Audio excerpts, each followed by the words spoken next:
Valentine's Day, the day of love. Every year on February 14th, Valentine's Day is celebrated all around the world. People either love it and send cards and flowers to the people they care about, or they love to hate it and commiserate with their friends over the sappiness of the holiday. Either way, love is at the core of the holiday, but it hasn't always been that way. Despite being on our calendar since the 5th century, Valentine's Day hasn't always been about chocolate and roses. The origins of the holiday are not quite as clear as you'd expect them to be for such a popular day. What we do know is that the association with mid-February and romance go back to the ancient holiday Lupercalia. Lupercalia was a pagan fertility festival observed in ancient Rome that took place between the 13th and 15th of February. The festival featured animal sacrifice, a large feast, frolicking nude nobles, and the pairing of men and women for the duration of the festival. As the legend goes, these couples that were paired up would stay together, resulting in love and marriage. During the 5th century, displeased with the display that took place over the festival, Pope Gelasius I declared that the 14th be a celebration of Saint Valentine. This was most likely an effort to push the citizens of Rome to recognize the holiday over the festival of Lupercalia and move towards more Christian practices.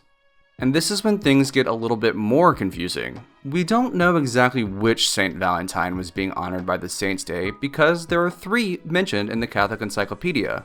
There are multiple legends surrounding all these men with ties to the 14th day of February, but the most popular was a daring priest who was arrested and sentenced to death for marrying young couples during a ban on marriage. The priest would later go to heal his jailer's daughter of blindness, fall in love with her, and sign letters to her with "Your Valentine." This tale of lovers in a dangerous time aside, St. Valentine's Day wouldn't be associated with love again until the 15th century, at least in recorded history. It was largely believed during the medieval era that the middle of February kicked off the bird mating season.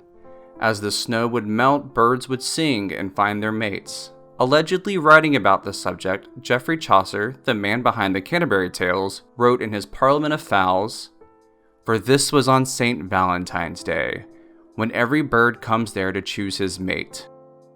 It's not incorrect to say that this was purely about birds and them finding their mates at the start of spring, but it is speculated that Chaucer wrote this poem to celebrate the marriage of King Richard II and Anne of Bohemia.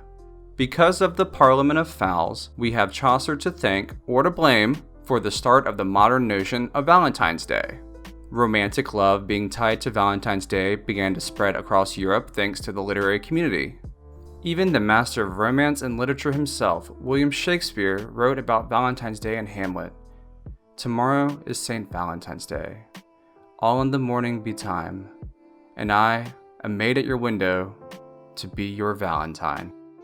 It was also around the time of Chaucer's Parliament of the Fowls that St. Valentine became associated with the celebration of romantic love by the church, and likely where the stories and legends came to light about his activities in life. By the 15th century, we arrive to what sort of resembles a modern version of Valentine's Day, and the traditions that come with it. It is at this time that we have the first recorded Valentine's letter. Written by the Duke of Orleans during his time in the Tower of London after being captured by the English during the Battle of Agincourt in 1415, an excerpt from the letter to his wife reads, "I am already sick of love, my very gentle Valentine." Around 50 years later, in February 1477, the first English language example of a Valentine in recorded history appears from Marjorie Bruce to her fiancé John Paston. In the letter, Marjorie refers to John as her well-beloved Valentine. Although these letters share a similar sentiment to what we consider a Valentine's Day card, these handwritten notes aren't quite the printed greeting card style we see today and weren't a trend observed by common folk. As celebrating romantic love on the holiday grew in popularity, traditions would begin to sprout and the idea of sending something special to someone you care about became more and more mainstream. During the 1660s, high-class Londoners began to treat the holiday as more light-hearted fun than a pure celebration of romantic love, more like how we celebrate it today. As told by Samuel Pepys, famous for the diaries he kept as a young man, Valentine's Day featured socialites having parties in which men would pick a Valentine and send them small gifts in the following days. By the 18th and 19th century, Valentine's Day was recognized and celebrated all over Europe. It was in the 18th century a recognizable form of greeting cards we send today to celebrate the holiday began to appear. Starting as handmade cards or paper puzzles adorned with flowery imagery and verses from poems, cards began to evolve with innovations in printing technology. York Castle Museum in York, England has this card in their collection, which is believed to be the oldest printed Valentine's Day card in existence. The card features a hand-colored print adorned with much of the same iconography that we associate with Valentine's Day today.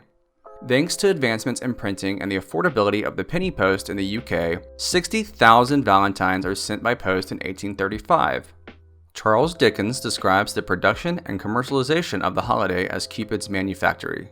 It wasn't just in Europe though. Inspired by the cards sent from England, the mother of American Valentine, Esther Howland, was credited with creating the first mass-market printed Valentines in the United States as the holiday gained popularity there.